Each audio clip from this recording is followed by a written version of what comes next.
This is Sunday Pocket TV. If people have options, they will not go into civil service. The people who get in civil service will be people who have no option, who have nothing to deliver. But you want a man who deliver in civil service, you need to create an enabling environment. Government must produce enabling environments. It is the duty of government. Like I said, government has no business in doing business. Their business is planning, projection, programs, and projects. That legislation. So, creating an enabling environment is the work of government. For any economy that is government driven doesn't go far. It has to be what we call private partnership driven economy. So that the private people will have voice, the government will have voice, legislation will decide for everybody. When that doesn't happen, nothing will happen.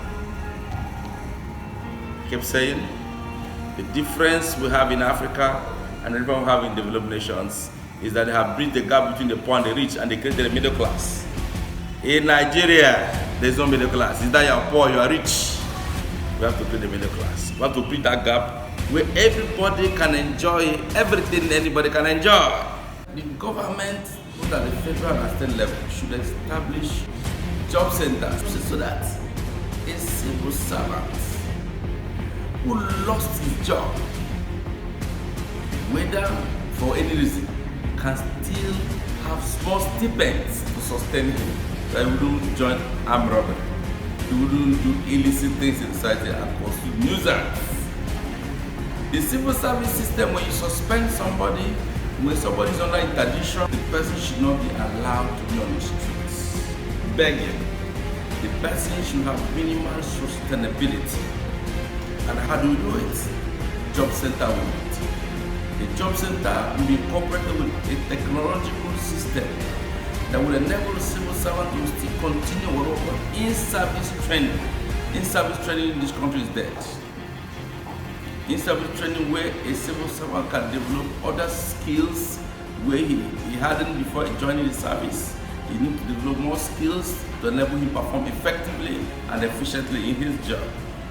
We establish that technological system that will enable civil servants to have entrepreneurial attitude and acumen, so that while in service, while you do certain things for government, you should also be able to do something for the society. But I have discovered something recently. Government of all levels have lost capacity to employ, to maintain civil servants. What they are doing is they have no way out. Labor systems that used to be a kind of backbone of a backup to civil servants have been bastardized by many states, even at the federal level. What's the protection of a civil servant while he serves? While he serves a punishment? While he's out of service? These things should be put together. There should be legislation on independence of civil service, so that it doesn't have to be the governor to tell when to employ and when not to employ. The employment should be based on retirement, should be based on vacancy, should be based on availability, should be based on needs, not just because the governor is there, not because the president is there. Their salaries should not be governor's business. They should be paid as and when due. Governor's interest is, if he wants to increase the salary based on economy, he can. He can be begged to bring a system, enable environment for civil service to operate, but should not be allowed to have full control of civil service. Otherwise, the civil service is waiting burial. Like I said, what they do is any governor want to leave office, begin to employ. The next governor come in and look at the law, and they say, remove them. I will employ my own people. He will not employ anybody. On the end of his own tenure, he will begin to employ. What are we talking about? Who is deceiving who? Civil service is a system, a very delicate system that should be respected for what it is.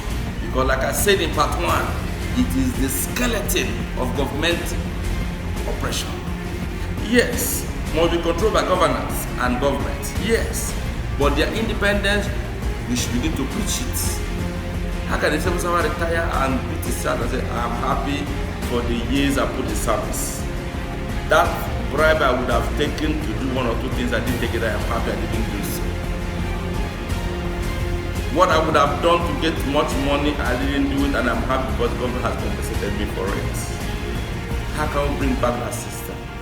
How can we bring that system where university system and government system works together? As students are graduating, they are graduating into civil service. How can we synergize the university, civil service, the entire society, so that unemployment will be eliminated? First, we have to develop a system that will accommodate everybody. We have to look at technology transfer. We have to look at the difference between learning and earning. Learning and earning, the gap between learning and earning has to be breached. So that a youth, a young man, anybody has to be either learning or earning. There shouldn't be anybody staying idle. Is that you're earning or you are learning? And you are learning to earn.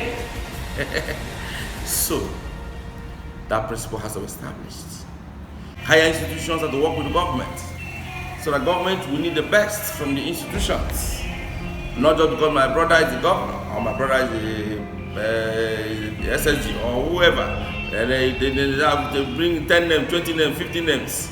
15 names of what?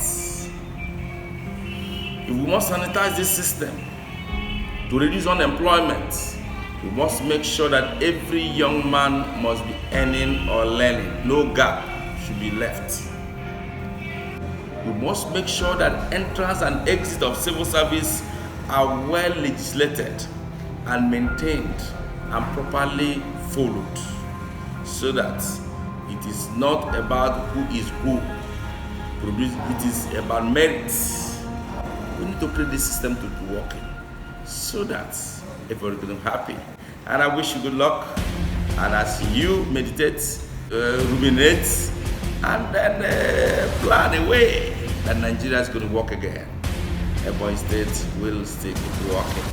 God has helped us thus far. The Lord has helped us. Thank you very much.